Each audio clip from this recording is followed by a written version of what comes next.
Հարգելի ներկաներ, պետության ուժը սկսվում է այնտեղ, որտեղ զինվորը իրեն լքված չի զգում։ Պետության արժանապատվությունը սկսում է այնտեղ, որտեղ հայրենիքին ծառայելը պատիվ է։ Այսօր մենք հավաքվել ենք այստեղ խոսելու նաև արժանապատիվ ծառայության, փոխադարձ հարգանքի ու նրա մասին, թե ինչպիսի ապագա ենք ցանկանում կառուցել միասին մեր զինված ուժերում։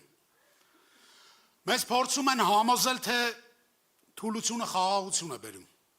թե ազգային արժանապատվությունը շքեղություն է, իսկ մեր անվտանգությունը կարելի է փոխարինել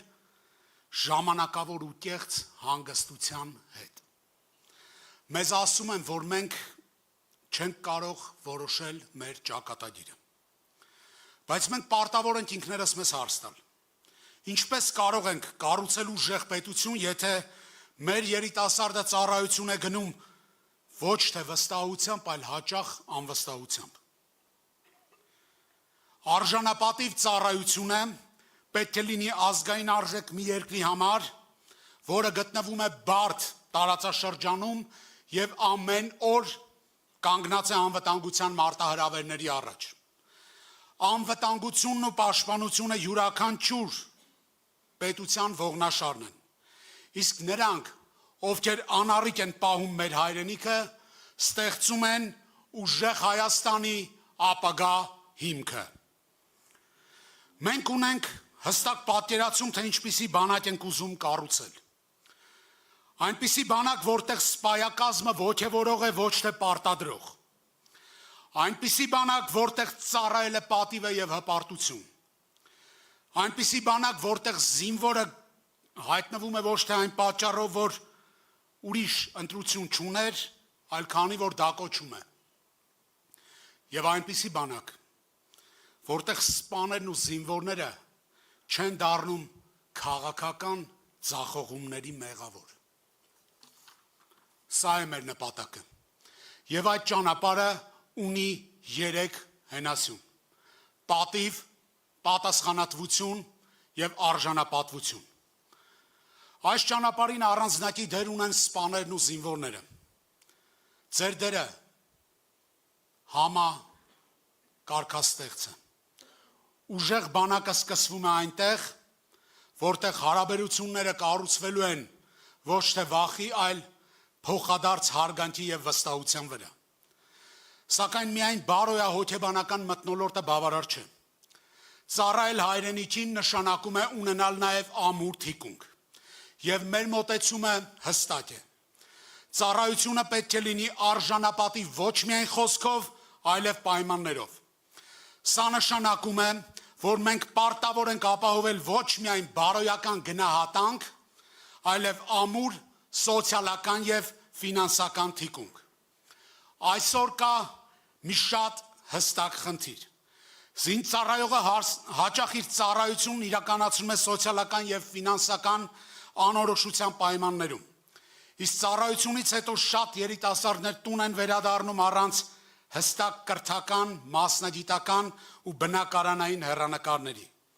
Սա միայն սոցիալական հարց չէ։ Սա նաև ազգային անվտանգային հարց է։ Մեր լուծումն էլ է հստակ։ Ժամկետային զինծառայողը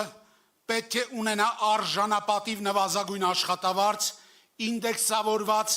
նվազագույն աշխատավարձին, որպեսզի ծառայության ընթացքում իր ընտանիքը չկանգնի սոցիալական խնդիրների առաջ։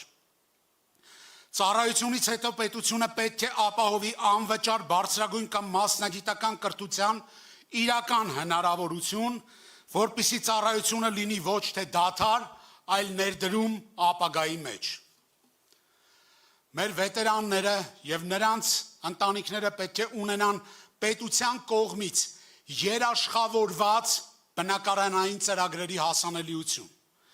արտոնյալ հիփոթեկային պայմաններով, ինչպես նաև երկարաժամկետ առողջապահական ու հոգեբանական աջակցության հստակ ծրագրեր, ինչը ցավոք 44 օրյա պատերազմից հետո դարձել է մեր ամենացավոտ իրականություններից մեկը։ Արժանապատիվ ծառայությունը միայն զինվորականի պարտքը չէ պետության առաջ։ Արժանապատիվ ծառայությունը նաև պետության պարտավորությունն է իր զինվորի հանդեպ։ Մեր նպատակը պարզ է։ Զինվորական ծառայությունը չպետք է մարդուն կտրի իր ապագայից։ Ծառայությունը պետք է ամրացնի նրա կապը պետության հետ։ Իսկ հիմա ուզում եմ դիմել մեր զինվորականներին։ Հարգելի սպաներ եւ զինվորներ, այս ամենը ձեր մասին է։ Մարդկանց, ովքեր այս անորոշ ու դժվար պայմաններում շարունակում են լուռ, անձնվեր եւ պատվով ծառայել հայրենիքին։ Դուք եք մեր պետության ողնաշարը եւ ուժեղ խաղաղության ծրագրի հիմքում դրված է հենց ձեր պատիվը, ձեր արժանապատվությունը եւ ձեր սոցիալական պաշտպանվածությունը։ Մենք պետք է վերջ տանք այն մոտեցմանը, երբ զինվորից միայն պահանջում են, բայց փոխարենը բավական ու բավարար աջակցություն չեն տրամադրում։ Արժանապատիվ ծառայությունը մեզ համար պարզապես կարգախոս չէ։ Դա հանձնառություն է, դա քաղաքական կամք է, դա պետության պարտավորությունն է։ Ես ծառայել եմ հաղթանակած հայկական բանակում 1994-ին, երբ կանոնավոր բանակը դեռ նոր էր կազմավորվում։ Մենք ուժեղ էինք։ Ու գալիս ենք, որ այլևս երբեք թույլ չլինենք։